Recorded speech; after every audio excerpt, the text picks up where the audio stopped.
Love Talk Live. Building legacies, not liabilities. We will get started in just a moment. I appreciate you joining. Safe space, safe, safe session to share and engage. Good evening. How are you? Welcome to the space. Welcome to the session this evening.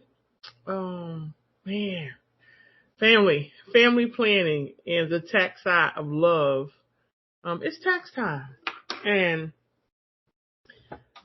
with with such is juggling parenting, juggling legacy building, rebuilding after divorce, all of the many things. And I want to shed some light on, hey, family planning isn't just about the children. It's just not about the birth control. It's more talking around the financial planning that holds families together, that builds legacy later, even if our plans didn't go as we anticipated.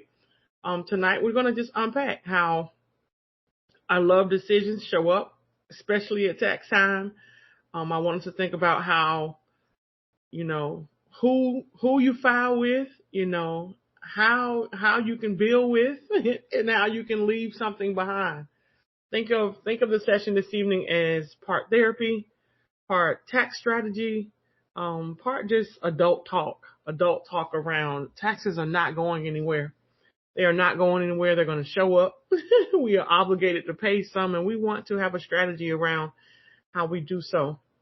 First thing I want to discuss this evening is love and marriage and money mergers. Okay.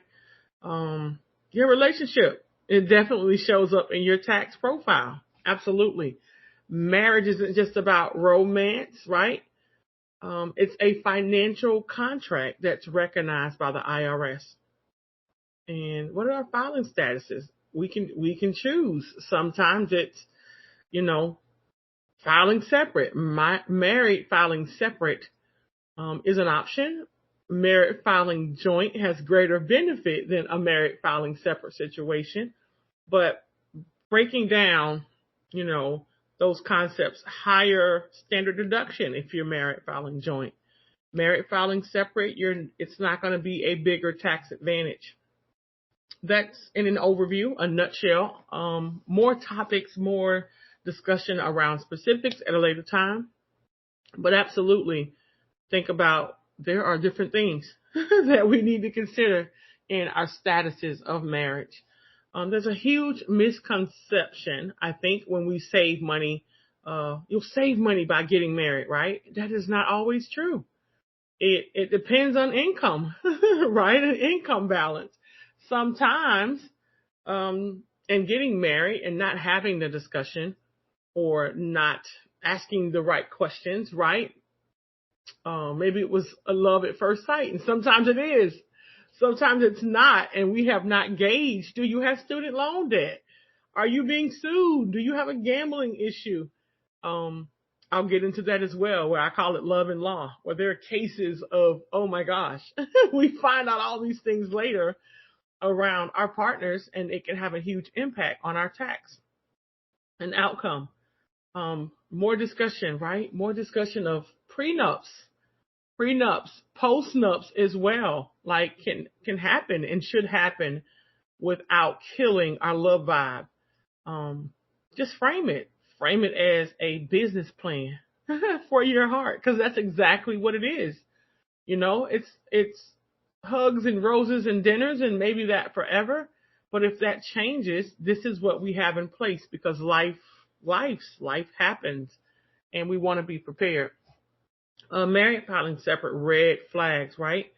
Does it mean I don't trust you, right? Does it mean credit card issues in relationships? Absolutely it can. But overall, as a professional in financial services, as a tax preparer, as a tax strategist, as someone who wants you knowledgeable around your options, weigh those decisions of, if we're married, are we married filing joint, or depending on our situation, our current situation or situation ahead or where we have landed in life, is a better option. Married filing separately. It's to be considered. Pondering question, I would say is think about what's the most awkward money conversation you've ever had with a partner.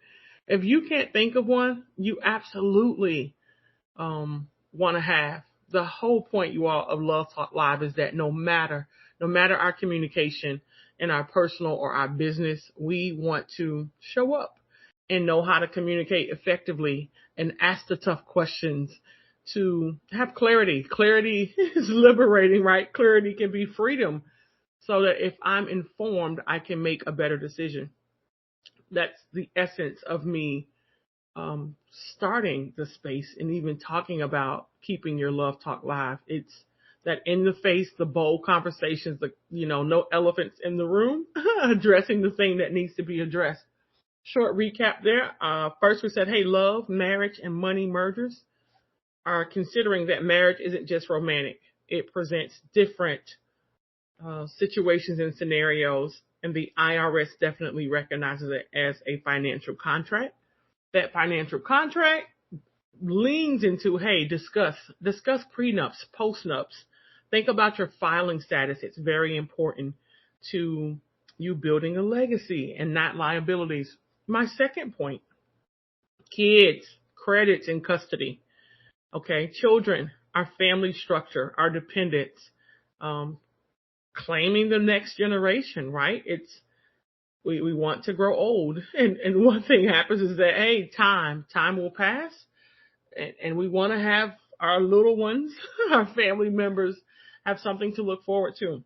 I'll first start and lean into credit. Child tax credit, earned income credit are dependent rules, right?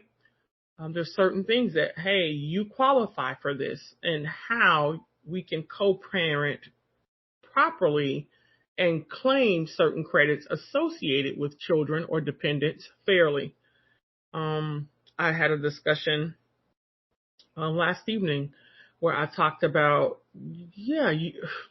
who can claim tax time. I have parents like, hey, I don't know if my son's mom has claimed him, but I want to claim him, and can I do that? Is it okay? Because it's my understanding that both parents can claim, not in a single tax year. If there is a co-parenting situation, there are rules, tiebreaker rules. There are things that govern that type of activity from a tax standpoint. Best thing to do is back to that point I'm making about communicate. Be in communication with the fellow parent if you're in a co-parenting situation. Have some understanding around if they have claimed. Don't find yourself with a tax headache of, I'm just going to go for it. I don't care if they claimed. I'm just going to take a chance and claim them because I feel like I should have. I'm not the custodial parent. I'm just a parent, and I take care of my kids, so I'm going to file. Please do it the right way. There are certain forms that need to be in place. The IRS absolutely recognizes, hey, one parent claiming on, say, an odd year, an even year. You claim this year, I claim another year. There are things that can be worked out and negotiated, but I would say at all costs avoid being in the blind or not in the know, and then receiving e-file rejects, right? And IRS notice letters and possibly penalties or even an audit for not connecting there to see who can qualify as a co-parent and claim fairly any dependents. Just relationships, right? It's emotional, right? It can be a financial toll. I understand that in our times now that it's just not the best for some people. Maybe you experienced divorce this year. Maybe you are separated, right? Maybe it's just hard. Well, we're together, but one person was working and making a higher income and they aren't anymore. Those types of things can take a toll and lead to like custody battles and how our tax returns do become like a turf war. Blended families, even, I want you to consider, they can maximize benefits legally without drama. Again, if there's proper documentation in place, something as simple as a Form 8332 saying, hey, I'm this custodial parent, this is my child, but it is absolutely okay for the stepfather or someone else that had the higher income, they lived in the home more than half the year, to claim. We just don't want an issue. You don't want an issue where at times you're getting a refund, you may not be getting a refund, or anything held up in the long term. Because if anyone knows, like I know, an IRS wait is a wait you don't really want to have, because absolutely you're on their time and when they get around to it, and there's not as many bodies doing the work and the things that there once were. So extreme delays at times. Next point, there's importance of keeping written parenting agreements, right? It's kind of like I just pointed out about that Form 8332. That's a form of a parent agreement. Keep your forms updated for like separation. If there's something going on in the courts, if you have communication with your lawyer or some legal representation, have those things current, in place so that there isn't a huge problem. Last point there around the kids, the credit, the custody that we want to contribute to, again, the legacy and not liabilities in your tax situation, is if there are new partners, right? If there are step family factors that come into a financial picture, determine and think about, address the his, hers, ours, right? Overall, set goals, have agreements, have things documented so that there's clarity. Co-parenting. Who's claiming the kids before and after our W-2s hit, our 1099s, any sort of income that needs to be claimed or taxed. We want to have a discussion. It's the essence, again, of keeping your tax talk that's going to contribute to your Love Talk being live.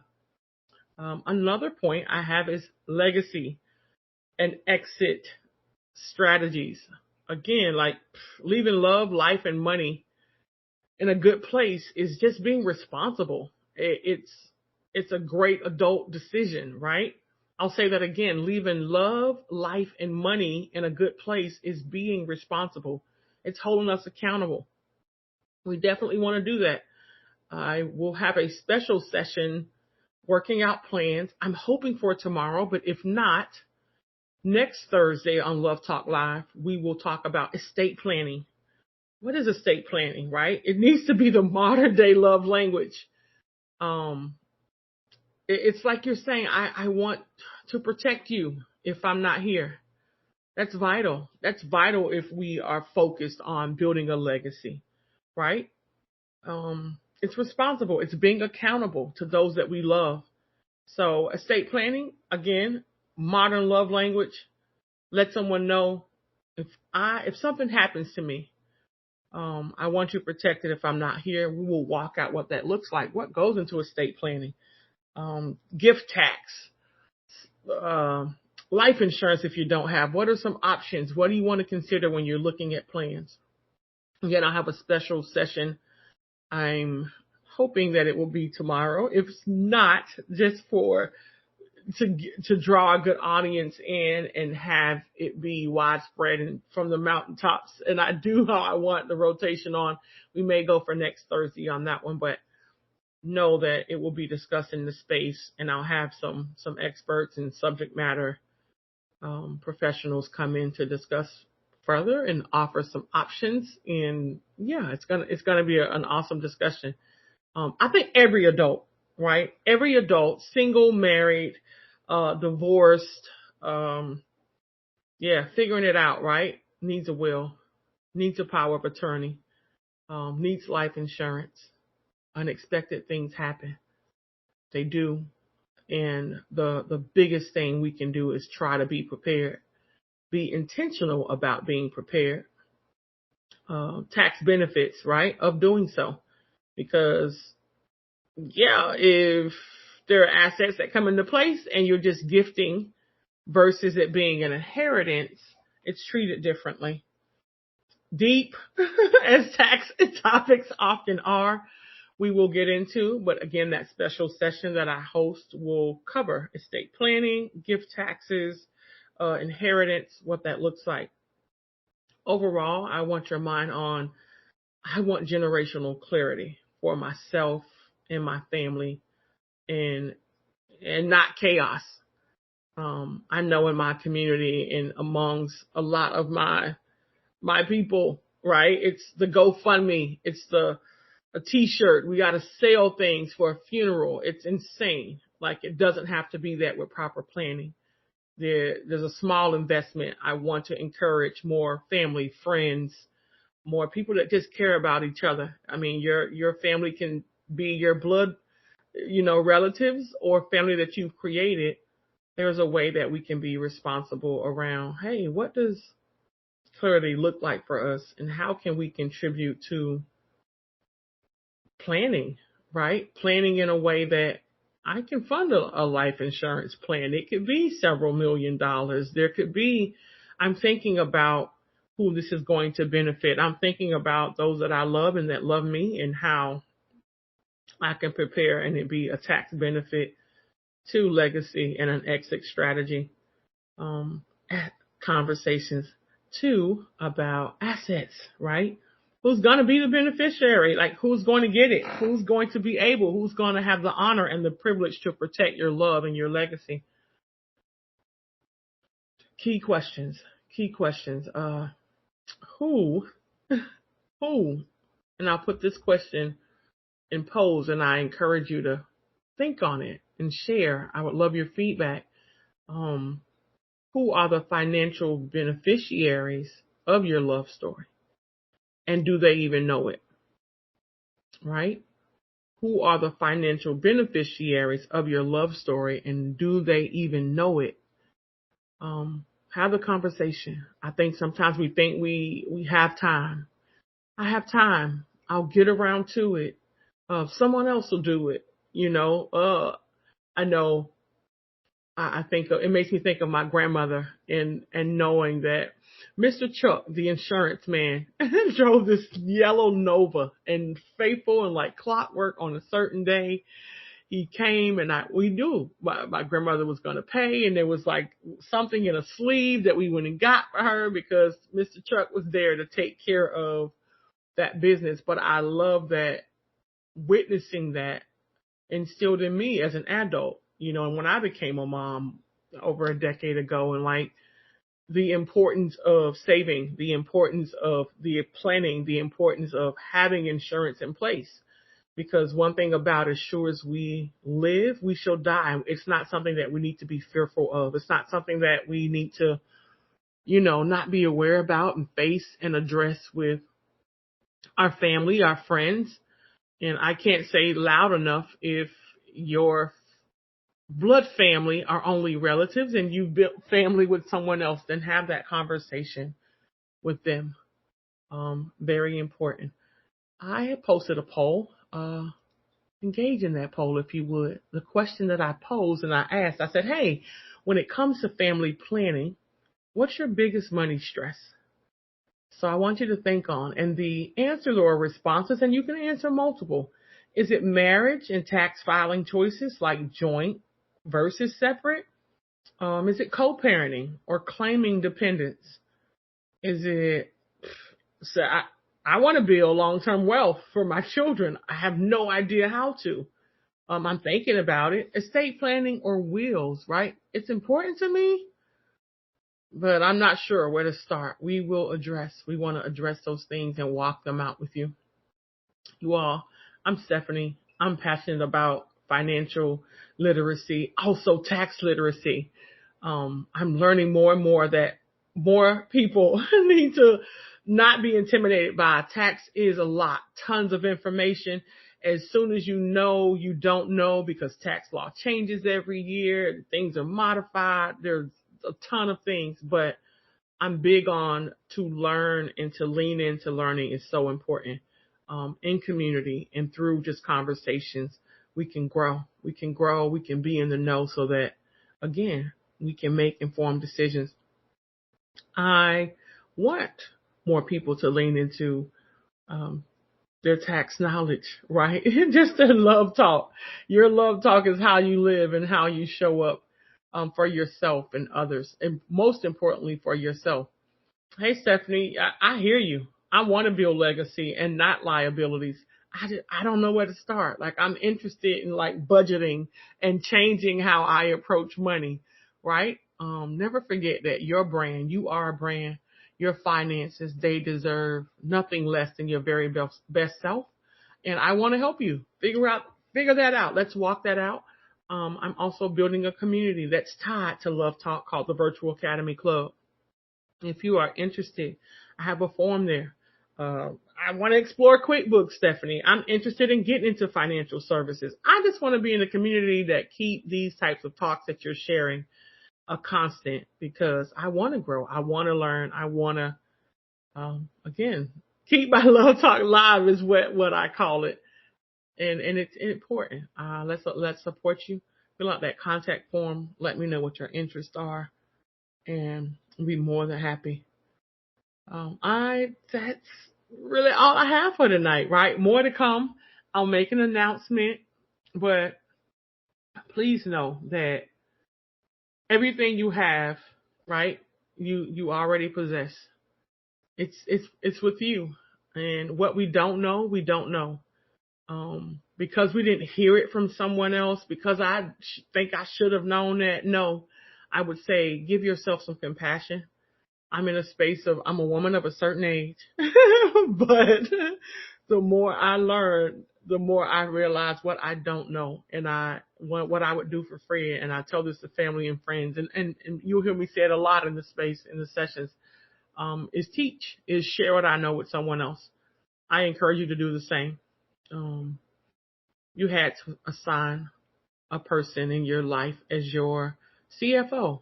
That's your chief financial officer, your CFO. Who would it be and why? That's what this talk was about tonight. We want you to build legacies, not have liabilities, and there's a way to do it. Until next time, keep your Love Talk live. I appreciate you tuning in. More to come. Have a wonderful evening.